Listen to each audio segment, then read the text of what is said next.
हर हर महादेव। श्री शिवाय नमस्तुभ्यम। गुरु जी श्री पंडित प्रदीप जी मिश्रा की कथाएं बहुत ही अलौकिक होती है और उनके बताए गए शिव महापुराण के उपाय भी बहुत ही कारगर सिद्ध होते हैं। इस वीडियो के माध्यम से गुरु जी ने रोटी के बारे में बताया है और साथ ही में बताया है कि अपने बच्चों को संस्कार किस तरह के देना चाहिए।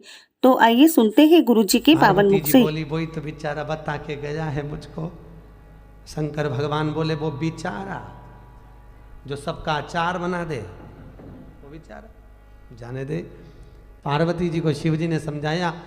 ब्रह्माणी क्या पहुंच गए, ब्रह्माणी को कह दिया तीनों देवियां ब्रह्माणी लक्ष्मी और पार्वती तीनों एक ही जगह पर इकट्ठी हो गई। तीनों ने तुरंत एक जगह पर एक ही जगह, मोहल्ले की तीन माताएं एक जगह पर खड़ी मिल जाए तो समझ लेना किसी ना किसी की बुराई चल रही है। तीनों एक जगह पर। लक्ष्मी ने पार्वती और ब्रह्माणी से कहा एक काम करो, जरा अपने अपने पतियों को परीक्षा लेने भेजो। परीक्षा लेने? क्या परीक्षा लेना है? नहीं, परीक्षा लेने भेजिए और ये पता करो कि अनसुईया जी का सात्वित्व कितना प्रबल है। तो करना क्या पड़ेगा, अपने अपने पतियों को भेजो और कहो जाओ जरा परीक्षा लेकर आओ और जाओ भिक्षा मांग कर लाना, और वो भी नग्न अवस्था में भिक्षा मांगना। अनसुईया जी वस्त्र उतार कर। कैसी बात करती हो तुम। भगवान विष्णु बोले लक्ष्मी जरा विचार करो, कोई नारी पर पुरुष के आगे वस्त्र विहीन कैसे आएगी। हमने बोल दिया तो बोल दिया, हमें तो ऐसा ही करना है। शंकर जी को भी राजी करा पार्वती ने, ब्रह्मा जी को राजी करा ब्रह्माणी ने, करा तीनों देवता राजी हुए। होते हैं पति तो पति है, नहीं माने तो कहाँ जाए, हो जाए। होता है। पहले रोटी के 4 हिस्से होते थे। कितने?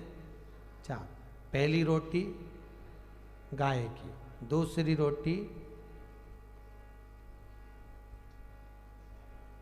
भगवान की, तीसरी रोटी गुरु की, आखिरी रोटी अरे बोलो तो कुत्ता की। ठीक है। रोटी के आज भी 4 ही हिस्से होते हैं।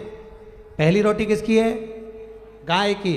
अब पहली रोटी गाय की बनाई, मालूम पड़े पति को दुकान जाना था, खेत जाना था, खलियान जाना था, कहीं काम से जाना था, जल्दी रोटी बना रोटी बना रोटी बना। पत्नी ने सबसे पहली रोटी बनाई, गाय तक की नहीं निकाली, जो गाय के हिस्से की थी वो पति को खिलाई। बेचारा गऊ जैसा हो गया रे, गऊ जैसा हो, क्योंकि गाय के हिस्से की रोटी खा गया। अब तुम देख लो, पत्नी बोले जाओ जरा दूध ले आओ, चला जाए, बेचारा मुंह से कुछ नहीं के, क्योंकि गऊ जैसा सीधा कहां जाए। गाय के हिस्से की रोटी खा गया। दूसरी रोटी भगवान की, तीसरी रोटी गुरु की। इतने में बच्चे ने कहा मां टिफिन दे, मेरे को स्कूल जाना है। मां ने टिफिन में रोटी रख दी, दूसरी तीसरी। गुरु के हिस्से की रोटी बच्चे खा गए। अब वो गुरु के हिस्से की रोटी खा गए तो इतना बोले, आजकल की औलाद इतना बोले कि इतना तो उनका बाप नहीं बोले जितनी औलाद बोले। बेचारी दादियों के आधे बाल धोला तो इन छोरा छोरी नहीं कर दिए। दादी ऐसा क्यों, तो वैसा क्यों, तो दादी यूं क्यों, तो दादी बेचारी जवाब दे दे के रह जाए तो 2-4 बार तो धरी दे। चुप चुप बैठ बैठ।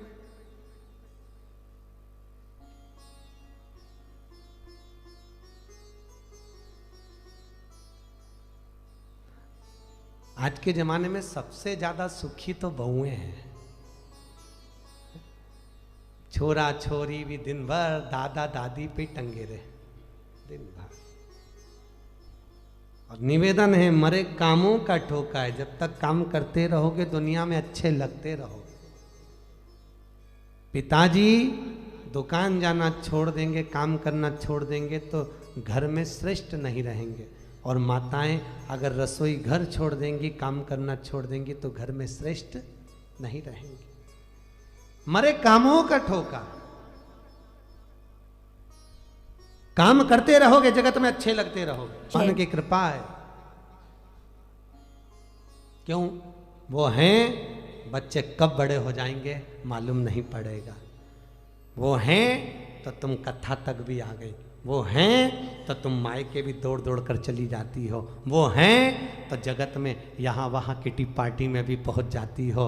वो दिन भर घर में रहकर छोरा छोरी को भोजन करा देना, समय पर चाय बना देना, पिला देना।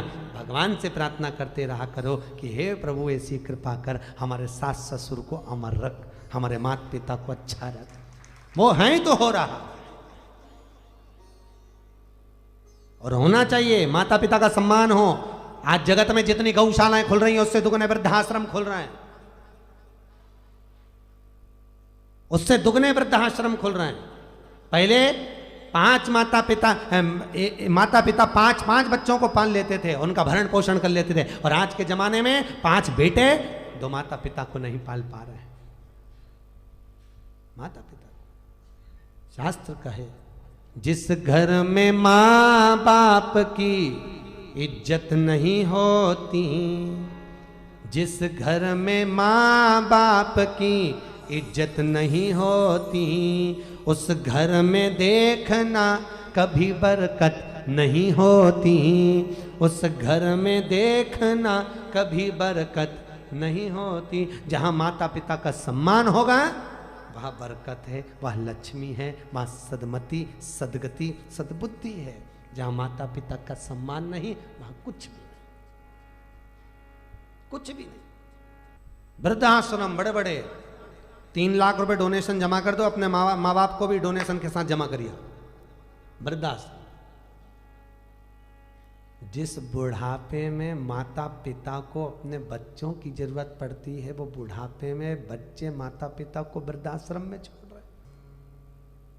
विचार करिए कहां गई गति।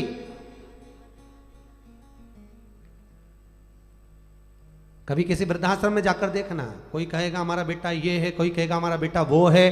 कोई गरीब व्यक्ति का माता पिता उस वृद्धाश्रम में नहीं मिलेंगे, मिलेंगे तो सेठों के ही मिलेंगे, गरीबड़े का नहीं मिलेगा। क्योंकि गरीब भले 2 रोटी कमाएगा, कैसे भी कमा कर लाएगा, मेहनत मजदूरी करेगा, पर अपने माँ बाप को खुश रखेगा। और आज के जमाने में माता पिता बच्चों को पढ़ाते लिखाते सम्मान से, ये कराऊंगी डॉक्टर बनाऊंगी, इंजीनियर बनाऊंगी, बच्चे को ये कराऊंगी, बच्चा बढ़ता पढ़ता आगे बढ़ता चले जाता है, इतना बढ़ता है कि वो संस्कारों से विहीन हो जाता है, और बाद में अपने माता पिता को ही नहीं गिन पाता। क्या दिया? मेरा निवेदन है, बच्चों को कार दिलाने से पहले संस्कार दिलाइए। कार दिलाओगे बेचकर खा जाएगा, संस्कार दिलाओगे तो कारों की भी लाइन लगा देगा। संस्कार होंगे तो कार शोभा देगी। अगर संस्कार हैं तो कार शोभा दे रही है, और अगर संस्कार नहीं, और पहला संस्कार देने वाली है कौन? प्रथम अगर कोई गुरु माना गया तो मां को माना गया। गुरु कितने होते हैं? जल्दी बोलो, गुरु कितने? 4 गुरु। प्रथम गुरु मां, द्वितीय गुरु पिता, तृतीय गुरु शिक्षक, चौथा गुरु सतगुरु। 4 गुरु 4 अवस्था के। बचपन में मां का आशीर्वाद, जवानी में पिता का आशीर्वाद, अधेड़ी में शिक्षक का आशीर्वाद, और बुढ़ापे में सतगुरु का आशीर्वाद होना चाहिए। बचपन का अगर कोई गुरु है तो वो मां है, बचपन का अगर कोई गुरु है तो वो माता। मां बेटे को सतमार्ग पर चलना सिखा रही है, मां बेटे को गलत मार्ग पर चलना सिखा रही है। छोटे छोटे बच्चों को माताएं कह देती है टॉफी खा ले, और दादी पूछे तो कह देना पड़ोस वाली आंटी ने दी है। कहीं मेरा नाम मत लेना, ये नाना जी के यहाँ से लाई हूँ ना, पूरा की पूरा बैग लेके आई थी, अलमारी में रख लिया, किसी को नहीं मालूम। परंतु वो धीरे धीरे बच्चों को निकाल के दे देती है। जेठानी के बच्चे को नहीं, देवरानी के बच्चे को नहीं, खुद के बच्चों को देगी। और कोई पूछे तो कह देना कि पड़ोस वाली आंटी ने दी है। बच्चे को ऐसी झूठ बोलने की आदत हो गई। दादी ने पूछा बेटा ये टॉफी कहाँ से लाया? पड़ोस वाली आंटी ने दी है, पड़ोसन ने दी है। वो बच्चा बड़ा हो गया, उसका ब्याह हो गया, तुम सास बन गई। जैसे तुम्हारे घर में सास थी, तुम सास बन गई। और बच्चा एक दिन घूमने के लिए 4 मीनार गया, पत्नी को भी ले गया। पत्नी को एक साड़ी पसंद आ गई, पति से कहा मुझे साड़ी अच्छी लग रही है। पति ने कहा ले ले, और घर जाऊंगी और मम्मी कहेगी तो कह देना मायके से मिली है। पत्नी से कह रहा है पति, जैसे मां ने सिखाया था कि कह देना पड़ोस वाली आंटी ने दी है, तो अब पति अपनी पत्नी को सिखा रहा है कह देना मायके से मिली है। एक से बढ़कर एक साड़ी लेकर आए और मायके का नाम लगा दे, ले मायके से दिया। सिखाया किसने? अरे बोलो तो अच्छे से बोलो रे हैदराबाद वालों। मां ने सिखाया। कौन? मां। मां प्रथम गुरु है। माँ बेटे को सतमार्ग पर चलना सिखाए, माँ बेटे गलत मार्ग पर चलना सिखाए। एक कहावत आपने पहले सुनी होगी, वो बच्चे की पेंसिल लाया चुरा कर माँ को दिया, फिर बॉक्स लाया, फिर कॉपी लाया, वो बड़ा चोर हो गया। उसको चोर बनाने वाली कौन? हम कर रहे हैं। एक पिताजी खूब खांसते, इतना खांसते कि बस बहू ने कहा सुनो तुम्हारे पिताजी बहुत खांसते हैं, बच्चों को पढ़ने में तकलीफ होती है, इनको माली के कमरे में ठहरा दो। पीछे चौकीदार का कमरा था, वॉचमैन का, उसमें ठहरा दिया। घंटी लगा दी, पिताजी ये घंटी बजा देना, तुम्हारे बहू चाय लेकर आएगी, तुम्हारी बहू नाश्ता लेकर आएगी, नौकर के हाथ भेज देगी। पिताजी घंटी बजा देते, बहू नाश्ता चाय नौकर के हाथ भेज देती। एक दिन पिताजी ने घंटी बजाई, घंटी बजी नहीं। पिताजी पानी के लिए तरसते रहे। बेटे ने कहा था उधर पाँव मत रखना, यही रहना, बस घंटी बजाना, नहीं तो आना होती उधर। पिताजी नहीं गए, घंटी बजा बजा करे गए। शाम को बेहोश होकर पड़ गया, मूर्छा में पड़ गया पिता। रात को बेटा आया ऑफिस से, क्यों? पिताजी को कुछ दिया, पिताजी ने घंटी नहीं बजाई, उनके पास रखा होगा इसलिए नहीं बजाई। बेटा जाकर बाप को देखे, पिता को देखे, पिता तो मूर्छा खाकर जमीन पर पड़े थे। जैसे मूर्छा खाकर जमीन पर पड़े, पिताजी को जल का छींटा दिया। पिताजी आपने घंटी नहीं बजाई? पिताजी बोले बेटा घंटी तो खूब बजाई, पर उस तार को उंदरा ने, चूहे ने कतर दिया था, चूहे ने कतर दिया इसलिए घंटी नहीं बजती। पिताजी तुरंत बेटा बाप को पानी पिलाए, उससे पहले पिता के तो प्राण ही छूट गए। पिता के प्राण छूटे, अंतिम संस्कार हुआ। तीसरे के दिन घर की सफाई होने लगी। घर में दो छोटे छोटे बेटे थे, एक ने घंटी को खोला, जेब में रख लिया, एक ने घंटी के तार को खोला, जेब में रख लिया। इतने में माँ ने पूछा क्यों रे, ये क्या कर रहे हो, ये कर क्या रहे हो? बेटे बोलते हैं माँ जैसे आपने दादाजी के लिए घंटी लगाई थी, तुम्हारी बहू तुम्हारे लिए लगाएगी, उसकी तैयारी कर कर रख रहे हैं। तुम्हारी बहू तुम्हारे लिए लगाएगी, उसकी तैयारी हो रही है, जैसा करोगे वैसा वैसा भरना पड़ेगा। मेरा निवेदन है संस्कार दीजिए और अच्छे दीजिए, बहुत अच्छा संस्कार।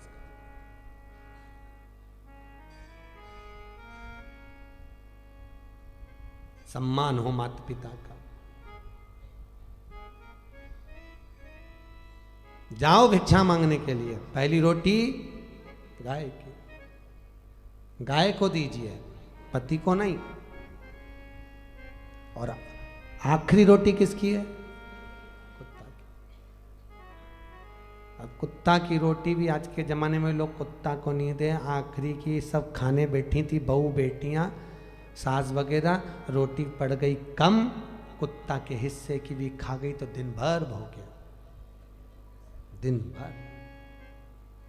निवेदन है पहली रोटी निकाल कर गौ माता को समर्पित करिए। 33 कोटि देवी देवता जब गाय के अंदर विराजमान है, हमारे घर की पहली रोटी निकलकर जब गौ माता के मुख में जाए